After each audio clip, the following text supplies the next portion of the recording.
I shot a video on this little strimmer the other day, doing a little waffle about CDI and the problems that some people seem to suspect that's there. But it wouldn't rev that well, and there are many videos on YouTube how to adjust carbs and this sort of thing, and I thought, well, it did seem like a fuel mix problem.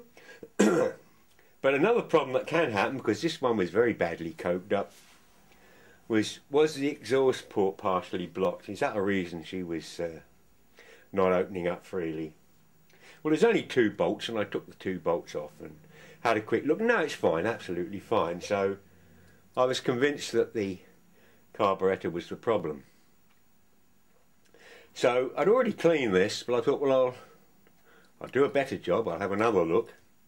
And I usually work on a rubber mat, and carefully took the carb apart, laid it all out on the mat, and laid all the screws in order as I took them out, and the springs and clips and the little diaphragms, and so I knew what order to put them back. Anyway, I had a good look with the aid of a magnifying glass and a really strong light. No, I couldn't see anything wrong. It all looked pretty clean. And with the aid of a small piece of copper wire, I never use a pin, a small piece of copper wire, I push through all the galleries in the carburettor. And you know, they all seemed, there's none of them blocked up or any problems. And well, I took the carburettor over to the other side of the workshop and I blew it out with the compressor. And just in case there was any debris in there. Anyway, I come back and come to reassemble the thing. Just about finished when I realised I'd lost a little part here. Let's see if I can zoom in.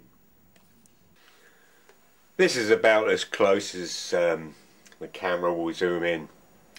And here we have, where are we? Just here is a mixture screw.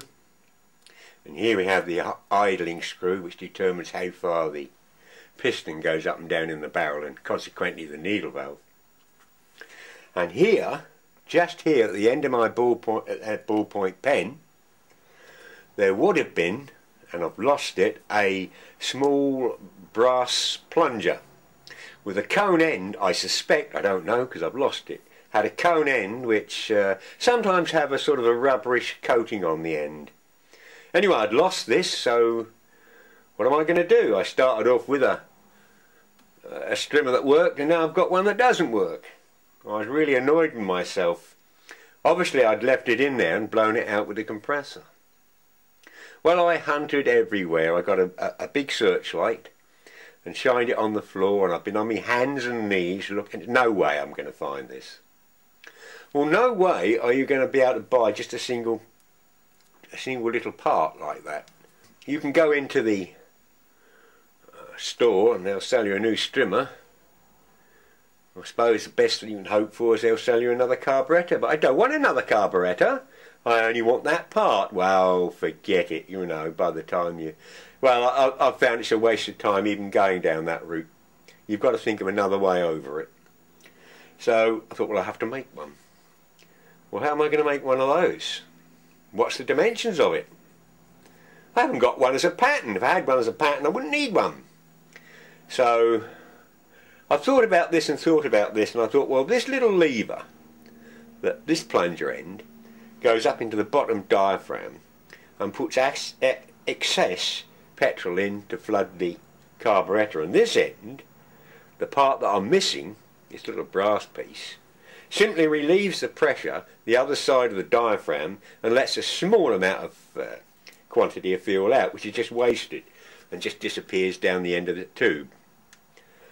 So I thought, well, when it's actually running, there's no need for this little component, and I can't block it off. I can't not block it off because fuel will run out all the time. I can't block it off because if you can't have a pressure relief to the other side of the diaphragm won't move over. So I wanted some sort of valve. And how am I going to do this? How am I going to do this? Let's give it some thought. Well, when I come up against problems like this, I don't go out and buy new because of the reasons I've just given. But I see if I can get over the problem, and I've thought about this, and I often find if you go away and have a cup of tea, sleep on it, or in my case, go fishing for the day, great fun, sitting in my boat, love fishing, cup of tea, a packet of hobnobs, watching me rods with me feet up, great fun. And I do these problems in my head and sort out several times different ways of doing it. And what I eventually come up with, I'm not particularly proud of it, but as you can see it works. It's because I had no way of sealing this end off. I got a small ball bearing and it dropped in the cavity and sits in the seat at the bottom of the cavity. Then I put a very light spring, very light, on top of the ball bearing, and then I put another ball bearing on top, which is the one you can see here. And my camera doesn't show it, but it moves, or it's loose. And what I'd done is I pushed it in and held it down with my nail, and with a small hammer I peened this end, just enough to upset it so the ball won't come out. So I've got over the problem, and she starts and she runs fine, as I've just shown. So I'm back in business again. But I'm not showing this to show you how smart or clever I am, because if I was smart and clever I wouldn't have lost the damn thing in the first place. But it's just a cautionary tale that there are ways of getting over the problem. So, should you have ever done what I did, that's my solution.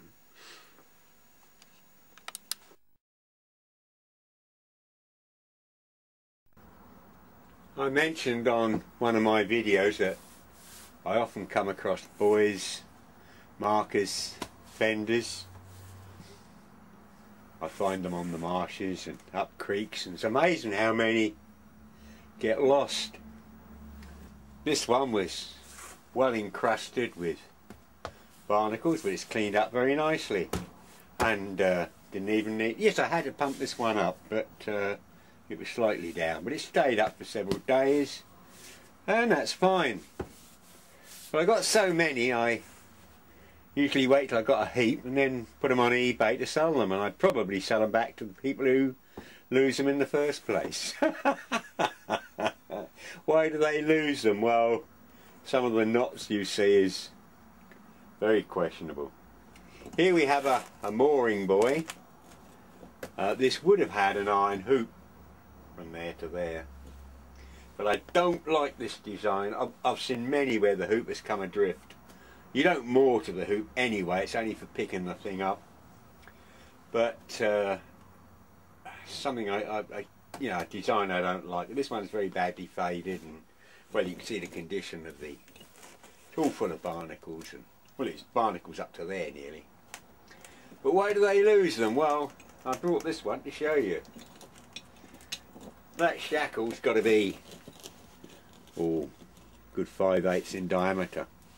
But what I want to show you is that's why they lose them.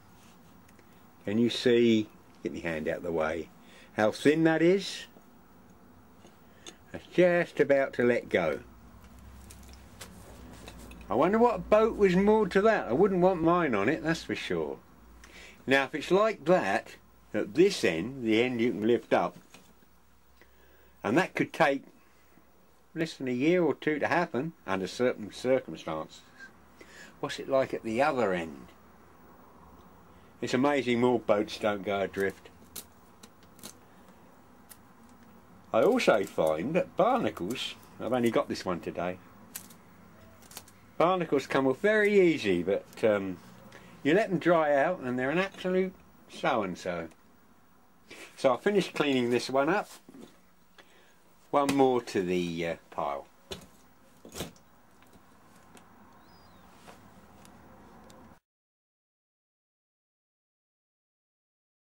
Some time back I to a mate of mine, he was taking the roof, or the coach roof, off of his sailing gaffer. It was a year ago now. Anyways, refitted it and is pretty much ready to be relaunched. So later on this season I'll pop along with the video camera and show you what improvements he's made. But he took the top of the coach roof off, and the coach roof is well, it's fiberglass and it's wood, and it's made up of quite thick ply, marine ply, and then there's planks of mahogany, and the whole lot is glued together. And he cut 12 foot down one way and 8 foot across the other way, and 12 foot up this way and 8 foot across, and to cut the entire roof off. And he used a mechanical jigsaw. I think he used half a dozen blades to do the job. But anyway, he's done the job. The air was blue from time to time, and he hit a few nails and a few screws. But I picked this little piece of wood up. It made me smile because he'd gone through a screw absolutely lengthways. I thought that was quite amusing. I would love to have been around when he did that.